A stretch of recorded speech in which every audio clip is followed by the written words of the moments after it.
दरम्यान आशिष शेलार यांनी सुद्धा भाजपचे नेते आशिष शेलार यांनी सुद्धा एक ट्विट केलेलं आहे, कारण सामनामध्ये आक्षेपार्ह व्यंगचित्र एक कार्टून छापण्यात आलेलं आहे मराठा मोर्चा संदर्भात।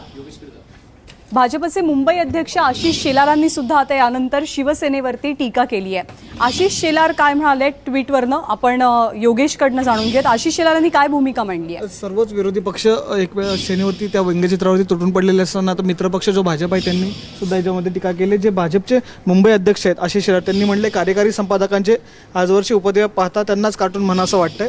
त्यांनी मराठा समाजाच्या भावना दुखावल्या, त्यांनी जाहीर माफी मागावी। त्यांनी या ट्विटच्या माध्यमातून राऊतांनी जाहीर माफी मागावी असं म्हटलेलं आहे। तर सामनाचे कार्यकारी संपादक आहेत संजय राऊत यांच्यावरती थेटपणे आशिष शेलारांनी टीका केलेली आहे।